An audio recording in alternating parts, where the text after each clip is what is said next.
السلام علیکم ورحمۃ اللہ وبرکاتہ۔ الحمد للہ رب العالمین والصلاة والسلام علی رسولہ الکریم محمد الامین وعلی آلہ وصحبہ اجمعین۔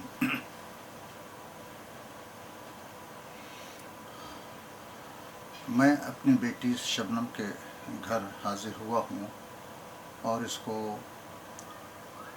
آج کی اس محفل کو اور درس کو ایک درس ناگہانی سمجھیے، کیونکہ یہ کسی پیشگی تیاری کے بغیر بس یوں ہی خواہش کی اور میں نے کچھ کلمات عرض کر دیے ہیں۔ یہ سیدنا ابراہیم علیہ السلام کی دعاؤں کو احاطہ کرنے کی کوشش کی ہے۔ حضرت ابراہیم علیہ السلام جن کو اسوہ حسنہ کہا گیا ہے، قد کانت لکم اسوۃ حسنۃ فی ابراہیم والذین معہ، ابراہیم علیہ السلام اور ان کے ساتھیوں کی زندگی میں تمہارے لیے بہترین نمونہ ہے۔ یہ وہی بات ہے جو اللہ کے آخری نبی محمد صلی اللہ تعالیٰ علیہ وسلم کے تعلق سے سورہ احزاب میں فرمایا ہے، لَقَدْ كَانَ لَكُمْ فِيهِمْ أُسْوَةٌ حَسَنَةٌ لِمَنْ كَانَ يَرْجُو اللَّهَ وَالْيَوْمَ الْآخِرَ وَذَكَرَ اللَّهَ كَثِيرًا۔ سیدنا ابراہیم علیہ السلام کی دعائیں دل سے نکلی ہوئی سوز، رقت اور اخلاص میں ڈوبی ہوئی ہیں۔ ان کی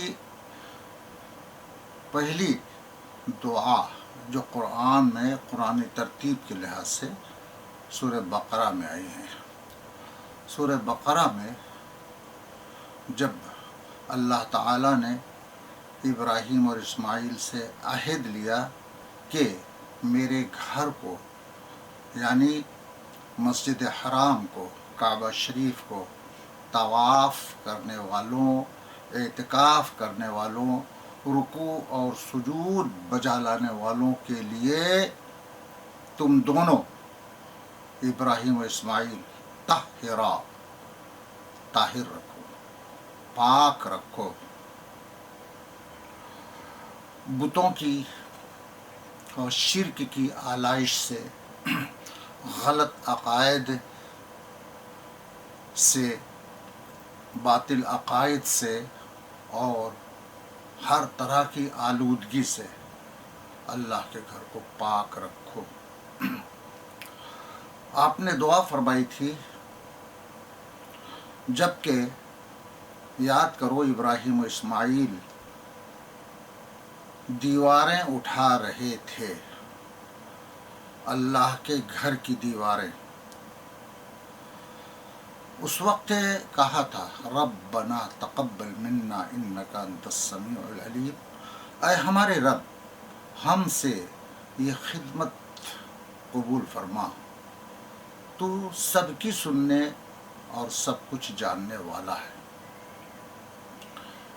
مزید آپ نے کہا، ربنا واجعلنا مسلمین لک ومن ذریتنا امۃ مسلمۃ لک وارنا مناسکنا وتب علینا انک انت التواب الرحیم، یعنی اے ہمارے رب ہم دونوں کو مسلمین، اپنا مسلم یعنی فرما بردار اور مطیع فرمان بنا کر رکھ، اور ہماری ذریت میں ایک ایسی امت برپا کر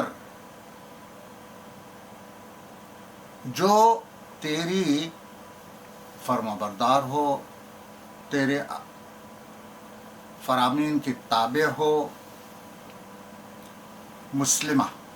یہ لفظ ہمارے لیے امت مسلمہ ابراہیم علیہ السلام نے تجویز کیا تھا دعا میں، اپنے اللہ سے دعا کی تھی کہ ایک امت مسلمہ ہماری ذریت میں اسماعیل علیہ السلام کے نسل میں برپا کر، اور وہ برپا ہوئی اور وہ ہم ہیں۔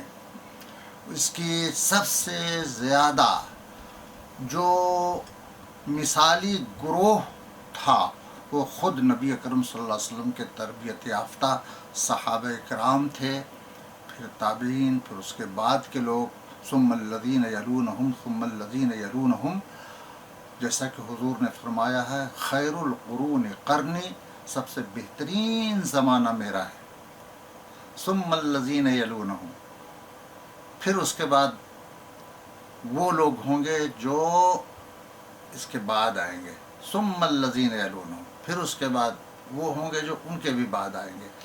تو بہرحال ہم امت مسلمہ ہیں اور امت مسلمہ کے فرد ہیں۔ پھر رسول اللہ صلی اللہ علیہ وسلم نے فرمایا وَأَرِنَا مَنَاسِكَنَا وَتُبْ عَلَيْنَا إِنَّكَ أَنْتَ التَّوَّابُ الرَّحِيمُ۔ وَأَرِنَا، اور دکھا ہم کو، مناسکنا، ہمارے مناسک، ہمارے طریقہ عبادت کے طور طریقے اور مراسم و مناسک، اے اللہ ہمیں دکھا، ہمیں سکھا، وتب علینا، اور ہم پر تو اپنا رحم فرما، توبہ قبول فرما، بے شک تو توبہ قبول کرنے والا اور رحم فرمانے والا ہے۔ پھر آپ نے فرمایا ربنا وابعث فیہم رسولا منہم، مزید برآں آپ نے دعا کیا ہے ہمارے رب ان کے اندر ایک ایسا رسول مبعوث فرما جو انہی میں سے ہو،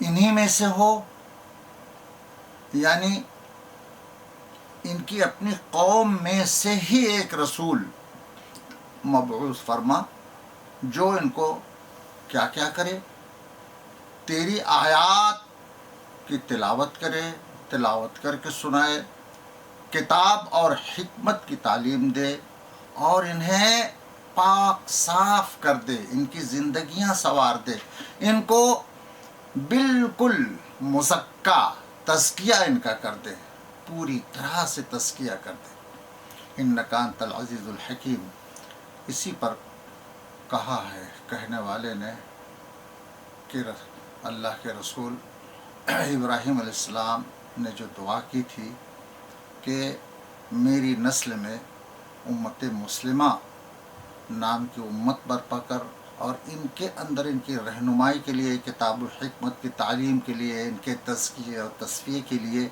ایک نبی بھی مبعوث فرما جو ان کا رہبر ہو، ان کا رہنما ہو، ان کا ہادی ہو۔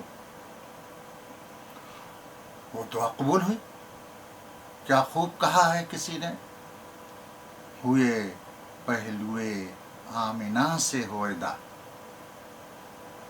دعائے خلیل اور نوید مسیحا۔ نبی اکرم صلی اللہ تعالی علیہ وسلم ابراہیم علیہ السلام کی دعا کا جواب، کہا ایک رسول مبعوث فرما، رسول مبعوث فرما دیا، دعائے خلیل قبول ہوئی، نوید مسیحا، مسیح علیہ السلام نے نوید دی تھی، بشارت دی تھی، وَمُبَشِّرًا بِرَسُولٍ يَأْتِي مِن بَعْدِي اسمہ احمد، میرے بعد ایک رسول آئے گا، میں ان کی بشارت دیتا ہوں، یاتی من بعدی، جو میرے بعد آئے گا، اسمہ احمد، اس کا نام احمد ہوگا۔ نبی اکرم صلی اللہ علیہ وسلم فرماتے ہیں کہ زمین پر میرا نام محمد ہے اور آسمانوں میں میرا نام احمد ہے۔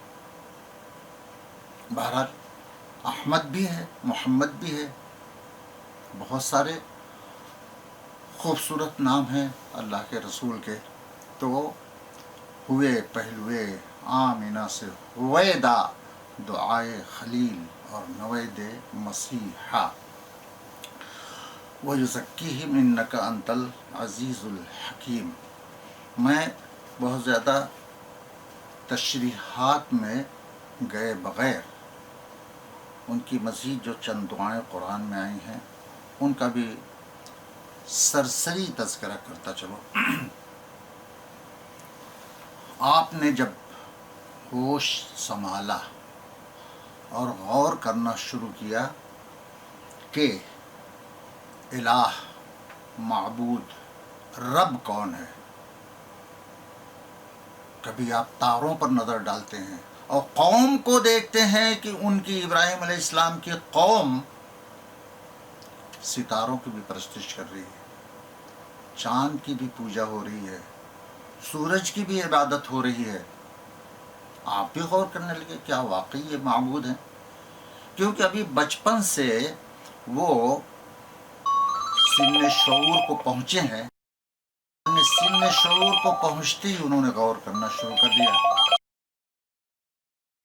کبھی کہتے ہیں کہ تاروں کو دیکھ کر ھذا ربی، اور جب تارے غائب ہو جاتے ہیں، جب تارا نظروں سے اوجھل ہو جاتا ہے تو کہتے ہیں کہ ڈوب جانے والے خدا نہیں ہو سکتے، میں ڈوب جانے والوں کو پسند نہیں کرتا.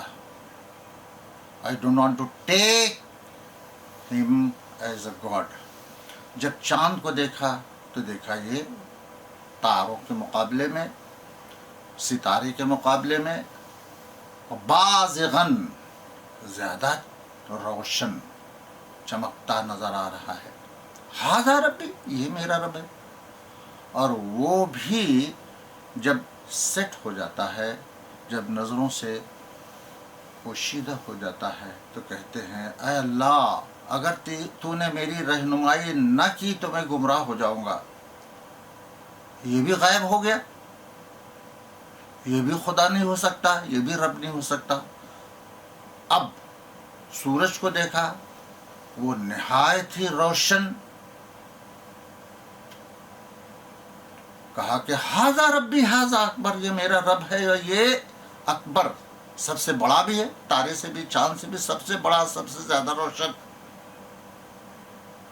لیکن جب وہ بھی، سورج بھی غروب ہو گیا، ڈوب گیا، تو کہا یا قوم انی بریء مما تشرکون، میں تمہارے شرک سے بری ہوں. اے قوم کے لوگوں سن لو، میں مشرکوں میں سے نہیں ہوں، میں تمہارے شرک سے بالکل بری و ذمہ ہوں. اور اس موقع پر پھر آپ نے جو کلمات ارشاد فرمائے تھے وہ آج ہماری عبادت کا، نماز کا، دعاؤں کا حصہ ہے. یہ ایک ڈکلیریشن ہے جو ابراہیم علیہ السلام کی زبان مبارک سے اس موقع پہ عطا ہوا تھا. انی وجہت وجہی للذی فطر السماوات والارض حنیفا وما انا من المشرکین. میں نے تو سب سے کٹ کر، ایک دم یکسو ہو کر اپنا رخ اس ہستی کی طرف کر لیا جس نے فطر السماوات والارض، آسمانوں اور زمین کو پیدا کیا. اور پھر وما انا من المشرکین، میں شرک کرنے والوں میں سے نہیں. یہ ڈکلیریشن ہم قربانی کے وقت جانور ذبح کرنے سے پہلے بھی پڑھتے ہیں. یہ ڈکلیریشن انی وجہتو ہم اپنی نماز کی ابتدا میں بھی پڑھتے ہیں، بلکہ دعائے استفتاح کا جز ہے. دعائے استفتاح میں جہاں سبحانک اللہم و بحمدک و تبارک اسمک کی روایت آتی ہے، وہاں دوسری حدیثوں میں یہ بھی ہے وجہت وجہی للذی فطر السماوات والارض حنیفا مسلما وما انا من المشرکین. یہ ابراہیم علیہ السلام کی زبان مبارک سے نکلے ہوئے مقدس کلمات ہیں۔ اب آئیے ایک دو آیت سورہ ابراہیم کی۔ جب ابراہیم علیہ السلام نے کچھ تفصیل سورہ بقرہ میں گزری ہے، اور پھر کعبہ شریف کی بنیاد کو اٹھاتے ہوئے جو دعائیں کی تھیں ان دعاؤں کا ذکر آ چکا ہے، اور کچھ سورہ ابراہیم میں آپ نے فرمایا تھا کہ الحمدللہ الذی وہب لی علی الکبر اسماعیل و اسحاق ان ربی لسمیع الدعاء۔ حمد و شکر ہے اس اللہ کا جس نے مجھے کبر سینی میں، بڑھاپے میں، اسماعیل علیہ السلام اور اسحاق علیہ السلام جیسے بیٹے عطا کیے۔ ان ربی لسمیع الدعاء، بے شک میرا رب دعاؤں کا سننے والا ہے۔ لسمیع الدعاء، کیا پیارے الفاظ ہیں، کیا یقین ہے، یقین کے سمندر میں ڈوب کر کے یہ الفاظ نکلے ہوئے ہیں کہ میرا رب سننے والا ہے، دعاؤں کا سننے والا ہے، مجیب الدعوات ہے، سمیع مجیب الدعوات ہے، وہ سنتا ہے، دعائیں قبول کرتا ہے، سمیع الدعاء ہے۔ پھر فرمایا رب اجعلنی مقیم الصلاۃ ومن ذریتی ربنا وتقبل دعاء ربنا اغفر لی ولوالدی وللمؤمنین یوم یقوم الحساب۔ یہ بھی بہت ہی معروف کلمات ہیں، معروف الفاظ ہیں، ہمارے نبی سیدنا ابراہیم علیہ السلام کی زبان مبارک سے نکلے ہوئے، اور یہ بھی ہماری دعاؤں کا، ہمارے وظائف کا، ہمارے اوراد اور اذکار کا حصہ ہیں، ہم پڑھتے ہیں۔ تو کیا پیاری بات کہی ہے، اے ہمارے رب اغفر لی، مجھے بھی بخش دے، ولوالدی، میرے والدین کو بھی بخش دے، وللمؤمنین، ایمان والوں کو بھی بخش دے، یوم یقوم الحساب،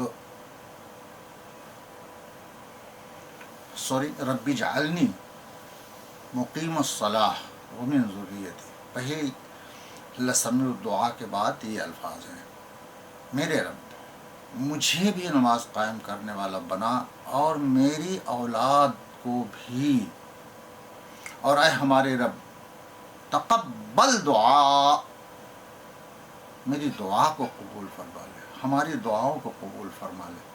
پھر فرمایا ہمارے رب مجھے بھی بخش دے، میرے والدین کو اور تمام ایمان والوں کو اس دن بخش دے جب حساب قائم ہوگا۔ یہ سورہ ابراہیم میں وارد شدہ دعائیں ہیں جو ابراہیم علیہ السلام کی زبان مبارک سے نکلے ہیں۔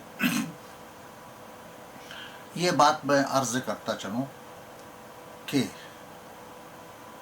بات ذرا طویل ہو رہی ہے۔ نبی اکرم صلی اللہ تعالیٰ علیہ وسلم پر یہ قرآن نازل ہوا ہے، اسی میں آپ پائیں گے سورۃ الشعراء، شاعر کی جمع شعراء، پوئٹس۔ اس میں جہاں ابراہیم علیہ السلام کا تذکرہ ہے وہاں بھی چند دعائیں ہیں، لیکن ان دعاؤں میں ایک دعا ایسی ہے ابراہیم علیہ السلام کی جس کو اللہ تعالیٰ نے قبول نہیں کیا، بلکہ کہہ سکتے ہیں کہ سرزنش کی، کہ مشرک کے حق میں دعا نہ کرو۔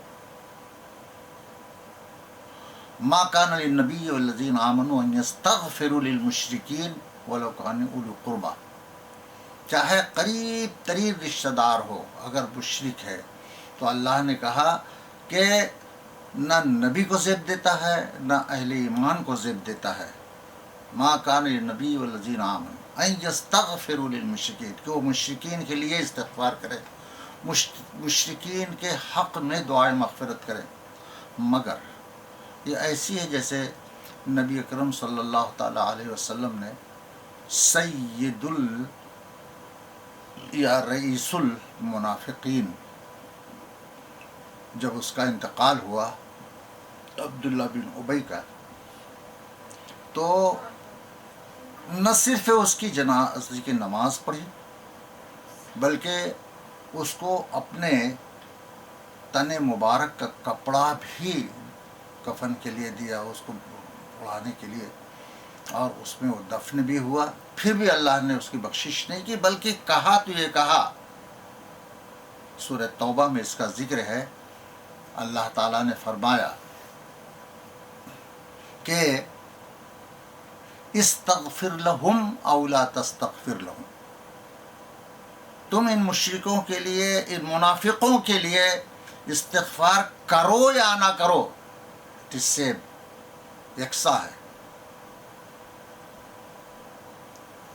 ان تستغفر لہم 70 مرہ فلن یغفر اللہ لہم، اگر تم ان کے لیے 70 بار بھی دعا مغفرت کرو گے، فلن ہرگز اللہ تعالیٰ ان کو نہیں بخشے گا، فلن یغفر اللہ لہم واللہ لا یہدی القوم الفاسقین۔ اور حکم دیا کہ اگر ان میں سے کوئی مر جائے، کوئی منافق، سورہ توبہ کی آیتوں میں یہاں منافقوں کا ذکر ہے کہ یہ اگر مر جائیں تو ان کے نماز جنازہ بھی نہ پڑھو، ان کے قبر پر ولا تقم علی قبرہ، ان کی قبروں پر کھڑے بھی نہ ہو ان کے مغفرت کی دعا کے لیے۔ کتنی بڑی بات کہی گئی ہے۔ تو ابراہیم علیہ السلام نے یہاں اس آیت میں بھی، ہم دعا کے طور پہ پڑھتے ہیں، یقیناً ہم اپنے مومن والدین کے لیے دعا کرتے ہیں، لیکن ابراہیم علیہ السلام کی دعا کا یہ حصہ، یہ جز جس میں کہا ہے کہ وَلِ وَالِدَيَّ، اور میرے والدین کو بھی بخش دے، یہ دعا اللہ نے قبول نہیں کی۔ سورہ شعراء میں بھی کہا تھا وَاغْفِرْ لِأَبِي، میرے باپ کو بخش دے، اے اللہ میرے باپ کو معاف کر دے۔ اتنے جلیل القدر نبی دعا کر رہے ہیں اور اپنے باپ کی مغفرت کے لیے اللہ سے درخواست کر رہے ہیں عاجزانہ، وَاغْفِرْ لِأَبِي إِنَّهُ كَانَ مِنَ الضَّالِّينَ، میرے باپ کو بخش دے، یقیناً وہ گمراہوں میں سے ہے، لیکن میں عرض کرتا ہوں، اے اللہ میں تجھ سے التجا کرتا ہوں تو اس کو وَاغْفِرْ لِأَبِي إِنَّهُ كَانَ مِنَ الضَّالِّينَ۔ اللہ تعالیٰ نے یہ دعا مسترد کر دی۔ اس کا ذکر ہے سورہ ممتحنہ میں ہے، اور اگر موقع ملا تو وہاں میں تذکرہ کروں گا۔ سورہ شعراء کی یہ آیات جو دعاؤں پر مشتمل ہے ابراہیم علیہ السلام کی، میں اس کو یہاں سے لیتا ہوں کہ آپ نے فرمایا کہ یہ سب جو اصنام ہیں، بت ہیں، معبودان باطل ہیں، یہ سب میرے دشمن ہیں، فَإِنَّهُمْ عَدُوٌّ لِّي إِلَّا رَبَّ الْعَالَمِينَ، سوائے رب العالمین کے۔ پھر رب العالمین کے کچھ ایسے اوصاف یا صفات گنائی ہیں، اس کی تخلیق کی صفت، ہدایت کی صفت، الفاظ ہی ہم بتاتے ہیں، الذی خلقنی فہو یہدین، جس نے مجھے پیدا کیا اور پھر میری رہنمائی بھی فرماتا ہے، والذی ہوا یطعمنی ویسقین، اور جو مجھے کھلاتا اور پلاتا ہے، ویسقین اسی سے ساقی ہے، سقیا یعنی یسقین پلاتا ہے، پیاس بجھاتا ہے، مشروب مہیا کرتا ہے، پانی مہیا کرتا ہے۔ وَإِذَا مَرِضْتُ فَهُوَ يَشْفِينِ، اور میں بیمار پڑتا ہوں وہی شفا دیتا ہے، وہی میرا رب وہی اللہ شفا بھی دیتا ہے. پھر والذی یمیتنی ثم یحیین، اور وہی مجھے موت دے گا اور وہی مجھے دوبارہ زندگی بخشے گا، یعنی روز حشر. والذی اطمع ان یغفر لی خطیئتی یوم الدین، اور جس سے میں امید رکھتا ہوں کہ روز جزا میں وہ میری خطا معاف فرما دے گا. میں نا امید نہیں ہوں، میں اللہ تعالی سے امید رکھتا ہوں، امید قوی رکھتا ہوں کہ یوم الدین، روز جزا کے دن، روز جزا کو یغفر لی خطیئتی، میری خطاؤں کو معاف کر دے گا، میری خطاؤں سے درگزر فرمائے گا. اب دعا کے الفاظ دیکھیں، رب ہب لی حکما والحقنی بالصالحین. اس کے بعد ابراہیم علیہ السلام نے دعا کی، اے میرے رب مجھے حکم عطا فرما، حکمت عطا فرما، اور مجھ کو صالحوں کے ساتھ ملا، اور بعد کے آنے والوں میں مجھ کو سچی ناموری عطا فرما، سچی شہرت عطا فرما، اور مجھے جنت کے وارثوں میں شامل فرما. وَاجْعَلْنِي مِنْ وَرَثَةِ جَنَّةِ النَّعِيمِ، یہ ہے وہ دعا.